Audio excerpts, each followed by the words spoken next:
En este vídeo voy a hablar de las consecuencias de solamente hablar con las personas de tu grupo conocido. Y esto ocurre, sobre todo ahora con la pandemia, donde muchas personas solamente hablan con sus parejas, con su familia o incluso las personas que están solteras, al final solamente están hablando consigo mismos, ¿no? con su mente. Y las consecuencias de esto, mantenido a largo plazo, a nivel psicológico no son buenas. Como sabéis, yo intento hablar con todo el mundo cuando estoy en los supermercados, en los centros comerciales, y te invito a que al menos una vez al día, durante media hora, hables con las personas que a lo mejor te llaman la atención.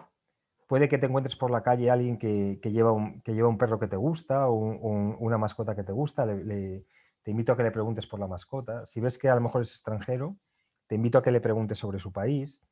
Si ves que lleva algo de ropa que te gusta, pues te invito a que se lo digas. Es decir, que entables conversaciones con personas que no son de tu grupo conocido de toda la vida.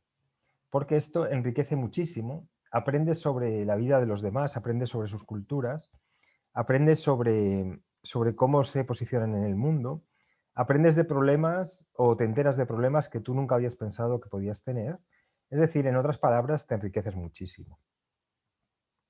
¿Qué ocurre si solamente te relacionas con personas de tu grupo conocido? Lo que ocurre es que las opiniones se crea como una especie de opinión de grupo, donde todo el mundo está de acuerdo, y las opiniones se cristalizan y se absolutizan.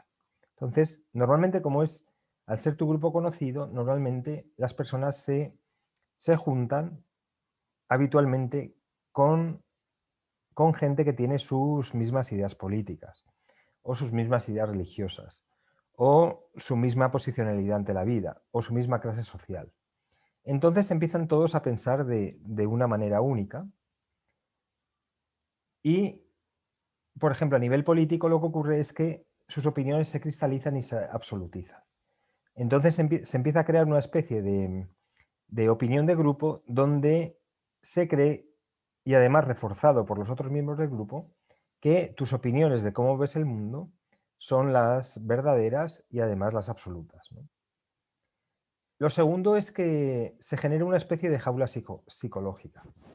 Es decir, si una persona se queda en casa y no habla con nadie más que con su familia, poco a poco va perdiendo esa capacidad de descubrimiento, va perdiendo esa capacidad de encontrarse con algo desconocido, va perdiendo esa capacidad de poder aprender de aquello que no es común, que no es habitual, y poco a poco se va cayendo en una rutina que cada vez te va, por decirlo así, te va enjaulando.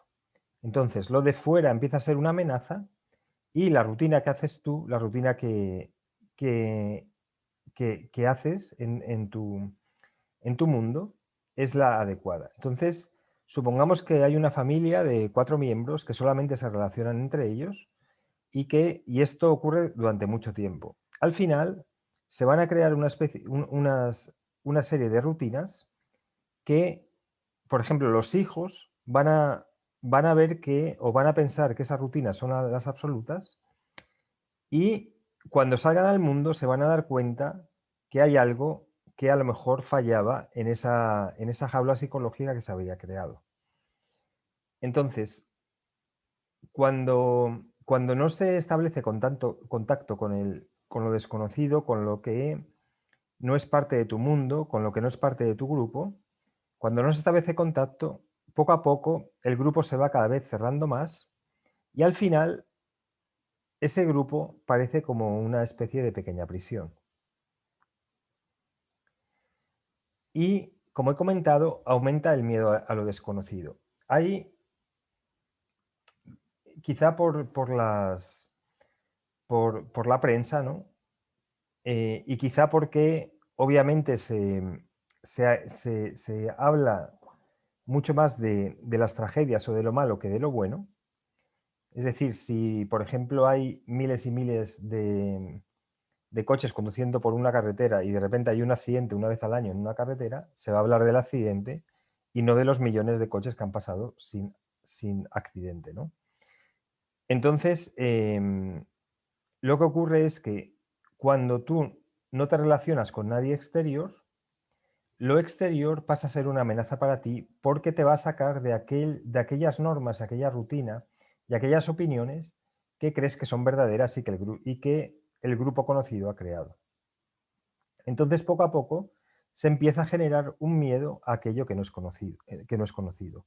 Pero hay que tener en cuenta que en lo desconocido es donde se crece.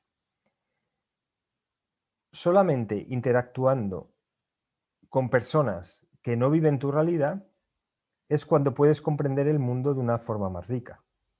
Si solamente actúas con personas que, que están en tu mismo ámbito, tu vida no se enriquece. Y además lo que ocurre es que el aprendizaje se estanca. Nuestra vida es un aprendizaje continuo y el aprendizaje viene de la interacción con otras personas sobre cómo resuelven los problemas, sobre cómo se relacionan con los demás, sobre cómo viven de otra manera distinta a la tuya. Entonces tú, al ver que una persona ha resuelto un problema de una forma, puedes aplicar ese conocimiento que tiene y aplicarlo a resolver el problema que tienes tú. Es decir, si no hay una interacción, si no hay un intercambio de información, básicamente la consecuencia es la muerte. Cuando hay un intercambio de información, básicamente la consecuencia es la vida. Y es por eso, por ejemplo, como comento en algún libro mío, que, por ejemplo, en el mundo judío han desarrollado un sistema extraordinario de intercambio de información donde saben lo que ocurre en los otros países, donde están las comunidades judías. Y entonces se produce un intercambio constante de información y de aprendizaje a través de esta red de comunicación y de conocimiento que han creado. ¿Vale? Bueno, espero que te guste el vídeo y sobre todo te invito a que cuando veas a alguna persona que te llama la atención o cuando veas algo que te gusta, que ves que es fuera de tu grupo de conocido, que sientas la curiosidad por indagar y por aprender de los demás. Bueno, espero que te haya gustado el vídeo y si tienes algún mensaje, alguna opinión, déjala justo debajo. Muchas gracias.